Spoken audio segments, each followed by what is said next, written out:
এখন এখানটাতে দেখতে পাচ্ছ আমি যেই ট্রেটা বানিয়েছিলাম পুতুল দিয়ে চকলেট, সেই চকলেটের যে ট্রেটা অর্থাৎ পুতুলের যে ট্রেটা, সেই ট্রেটা দিয়ে কিন্তু আমি আবার এই চকলেটের জামাটাও বানাচ্ছি। এটা বানানোর জন্যে আমি এই ট্রেটা, যেটা পুতুলটা ছিল সেটাকে নিয়ে নিয়েছি, কারণ কোনো জিনিসটাই ফেলার মতন আমি চোখে দেখছি না। এইবার আমাকে এটা সাজাতে হবে হচ্ছে কিটক্যাট দিয়ে। একটা করেছি ডেয়ারি মিল্ক আর পালস দিয়ে, আরেকটা করতে হবে কিটক্যাট দিয়ে। তো তারা আমাকে প্রোভাইড করে দিয়েছে কিটক্যাট, এক প্যাকেট বলতে পারো, এক পেটি বলতে পারো। তো এই জিনিস দিয়ে এবার আমি সাজাবো। তো মোটামুটি যতগুলো মতন আমার লাগবে ততগুলো মতন আমি সামনেতে রেখে দিলাম। এবার একটা একটা করে আঠা দিয়ে বসিয়ে আমাকে করতে হবে। তো এটা করার জন্য কিন্তু আমি নিয়ে নিয়েছি গ্লু গানের আঠা, যেটা দিয়ে আমাকে করতে হবে। চকলেটের এই ট্রেটা তো সাজাবোই, কিন্তু তত্ত্বটা সাজানোর ক্ষেত্রে কিন্তু আমার গল্প কিছু মাথায় চলে আসে। এবার এই গল্পটা তোমাদের সাথে শেয়ার করব তত্ত্ব সাজানোর সাথে সাথে। একবার একটা ছোট্ট গ্রামে একটা বিয়ের অনুষ্ঠানের প্রস্তুতি চলছিল। কনে ছিল গ্রামের সবচেয়ে মিষ্টি, যার ভালোবাসা ছিল চকলেট। তার স্বপ্ন ছিল বিয়ের তত্ত্বে প্রতিটি উপহার যেন চকলেট দিয়ে সাজানো হয়। কাজ করতে করতে খাবার কিন্তু মজাই আলাদা, একটা আলাদা এনার্জি আসে। চলো। তবে এই ইচ্ছা পূরণ করা সহজ ছিল না। কনের মা চিন্তায় পড়ে গেলেন, এত চকলেট কোথায় পাবেন। কনে নিজে বলেছিল, মা, তত্ত্বে যদি মিষ্টি থাকে তবে সেটা সবাইকে আনন্দ দেবে। চকলেট আমার সবচেয়ে পছন্দের জিনিস, আর আমি চাই সবাই সেই আনন্দ ভাগ করে নিক। কনের বাবা চকলেটের দোকানে গিয়ে মালিককে অনুরোধ করলেন একটি বিশেষ বারাতের জন্য।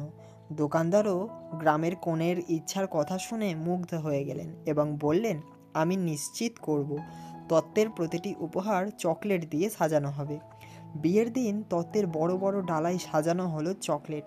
প্রতিটি বাক্স ছিল বিভিন্ন ধরনের চকলেট দিয়ে ভর্তি। Dark chocolate, milk chocolate, nuts সহ চকলেট, এমনকি হাতে তৈরি ট্রাফেল। অতিথিরা বিস্মিত হয়ে গেলেন এমন তত্ত্বের অভিনব সাজ দেখে।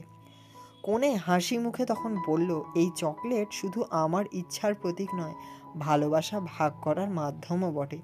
আমি চাই সবাই এই মিষ্টি অনুভূতি উপভোগ করুন। কাজ চলছে, কখন কমপ্লিট হয় দেখি এটা।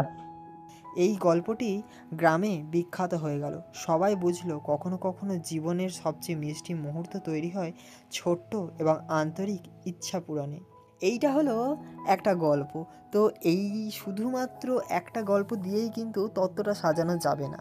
তো আরেকটা আমি তোমাদের সাথে আমার মন থেকেই লেখা একটা গল্প শেয়ার করতে চাই।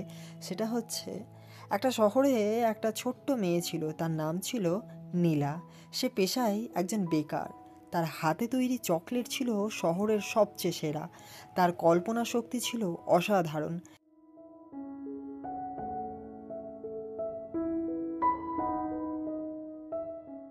একদিন তার ছোট বোনের বিয়ের জন্য নীলা প্রতিশ্রুতি দিল যে তত্ত্বের সাজসজ্জায় এমন কিছু করবে যা আগে কেউ দেখেনি।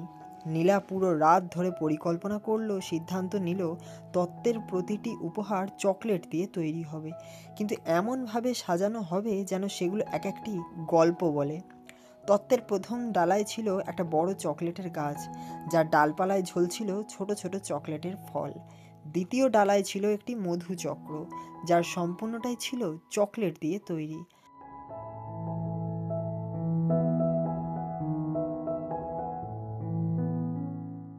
আর তার সঙ্গে ছিল হাতে বানানো মধু ভরাট চকলেট।